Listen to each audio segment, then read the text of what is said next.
story that you tell yourself about love is actually the one that you'll end up living out in reality. So stop telling yourself shitty stories.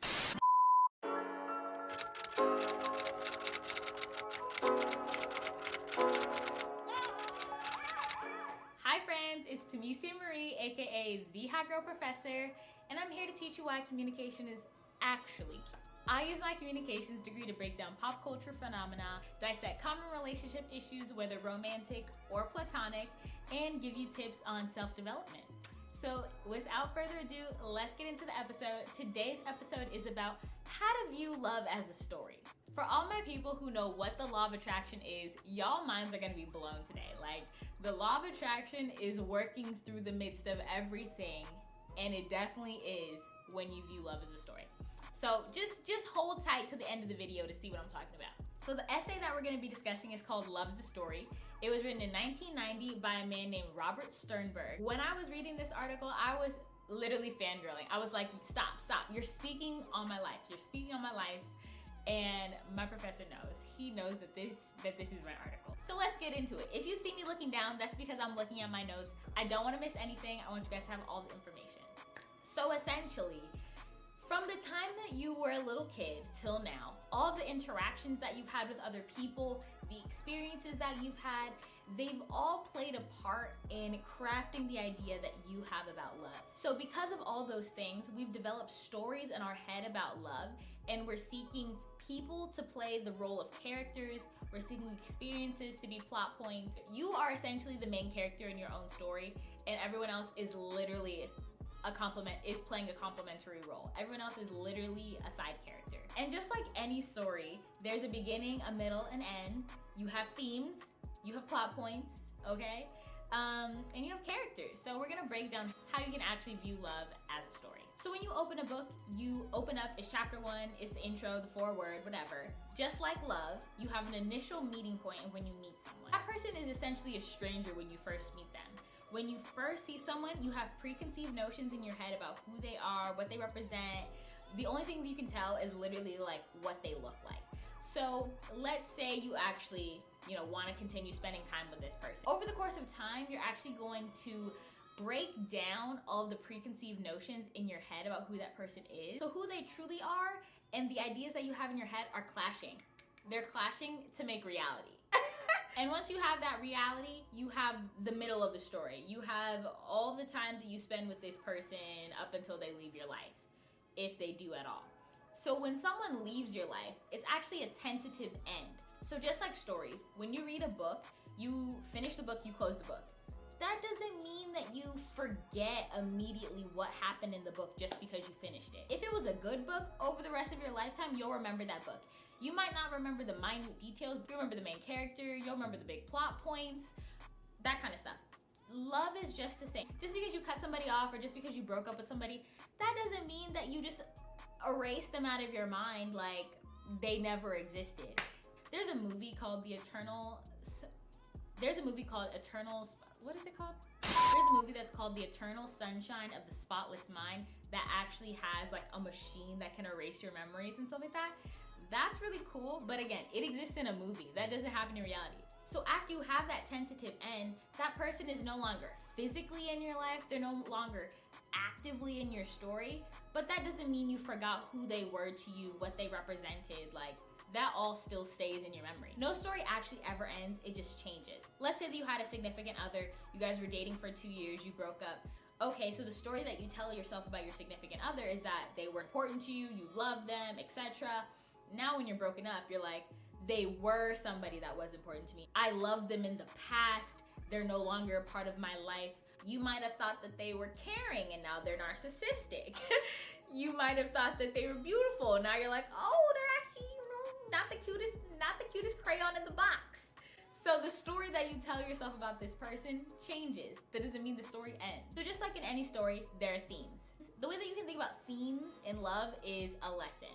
So Sternberg says that the themes that you learn, so lessons, the lessons that you learn in a relationship, you actually set out to teach yourself. Pause. What does that mean? That means that you went into a relationship wanting to learn patience and you actually met somebody, a character in your story was set out to teach you patience. This is why I'm saying law of attraction, because if internally you have the narrative that you are an impatient person, if they don't know your worth right off the bat, you're not gonna sit around and wait for them to figure it out. Like, you just need to slow down. You actually went into that relationship wanting to learn patience, which is kind of crazy. Like everybody, I have friendships, you know, that I once had and now they're over. I feel like what I learned out of my relationships was to not be codependent. So I was somebody who was like, I never want to be alone. I always want to be around my friends, like this and that. Out of those relationships, I've learned that I actually don't need somebody else. I've learned that I'm good on my own and I no longer have the need to be codependent. Like, that's a lesson that I needed to learn, and I had friendships that teach me that. Crazy, okay? Crazy stuff when you think about how the law of attraction works. Now, there are some traumatic things that happen in relationships, and I'm not saying, and I don't think Sternberg is saying that people went into those relationships to come out with like deep trauma. So take that with a grain of salt. I think of it as like lessons, like patience, knowing your worth, how to cook. Like, I don't know, maybe you were with somebody you didn't know how to cook before, but now you know how to cook, okay? You know how to make more than cereal and milk. You know how to make more than a bagel and a toaster.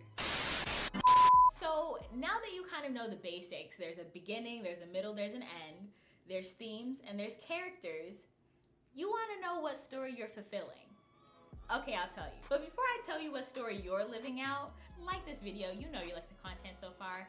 And while you're at it, you might as well just subscribe, okay? You're either gonna go watch more videos on my channel, or you've already seen the videos on my channel. You know you want to be one of our friends. So how do you know what story you're fulfilling? Well, like I said before, we develop stories based on the interactions you've had with people and the experiences that you've had. They have all sort of helped to develop what story you're building. When it comes to love, all the things that you never had are actually the things that you're looking for. So let's say that you were a kid who was neglected by their parents. You had a parent that was physically present but emotionally absent. You're probably attracting people who are also physically present but emotionally absent. What does that mean? You like taking men. or maybe you grew up and you had a ton of crushes, but your crushes never liked you back. Let's say that as a kid, you were attracted to all the smart kids, right? You just were attracted to intelligence. You're sapiosexual. But none of those smart people ever liked you back. Now you're looking for someone whose intelligence is on 11, you know? On a scale of 10, you're looking for someone whose intelligence is on 11 because you've been denied that for so long, and that's what you want in a partner. Take a second to think about what things you have never received so far, and think about if that's actually your type. I know what I'm looking for, and I know exactly who and what made me want those things. So we have these idealized stories in our head, and we're looking for characters who can fulfill the role in our stories that we need them to. Let's just pause and unpack. We have these idealized stories in our heads that we tell ourselves about love. We are looking for characters to fulfill those spots in our lives. So we're looking for people to actually help us live out the stories in our head in reality. And stories never end. So when stories actually come to an end, it's because the characters in our stories are no longer serving their purpose. You no longer need that person. That's why friendships or relationships, people grow apart or they fell out of love. It's because that person is no longer fulfilling the role that you needed them to in your story. And it's okay. Relationships fade. You're gonna be looking for someone new to help fulfill the new role. Just as you grew as a person, you need the other people around you to be growing. Sometimes when it comes to relationships, and I know I'm speaking to somebody, and I told her that this would be in the video for her. So, friend, I'm speaking to you. This is for you. Sometimes you're torn between two lovers. What does that mean? Does it mean that you have to choose one or the other? Maybe. Sometimes no. You might have two lovers, right? One person is fulfilling one story in your life. The other person is fulfilling another story in your life. So let's say that the story that you've been telling yourself from childhood up until now, one of your lovers fulfills. Let's say that they're kind of boyish, adventurous, They just want to live life. They just want to, you know, they're a free spirit. They're not, you know, looking to settle down or anything. They're just wild. They're fulfilling one story in your life.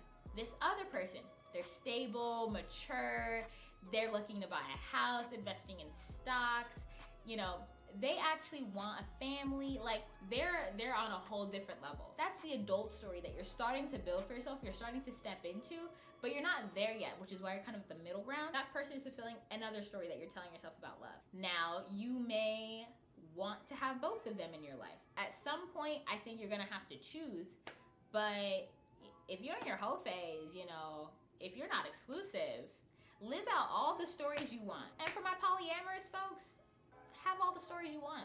I'm pro everyone fulfilling their needs. So if you have one story that you're telling yourself, just keep focusing on getting that one character. If you have about 4 stories and you can juggle all the mental, you know, all the mental fuss, live out all the stories you want. Ultimately, Sternberg points out that there's something called confirmation bias. That essentially means we seek to fulfill the stories that we're telling ourselves rather than disprove the stories that we're telling ourselves. If I was to use myself as an example again, I am looking to fulfill the role of a tall man in my life. I'm not looking to disprove why I want a tall man, because then that would make me have to go open my journal and figure out why I'm attracted to tall men, why I'm not as attracted to short men, you know, unpack, maybe click-clack my therapist on Talkspace, like that kind of thing. So people are actually looking to fulfill a story rather than disprove a story. I know that there was a lot to unpack in this video.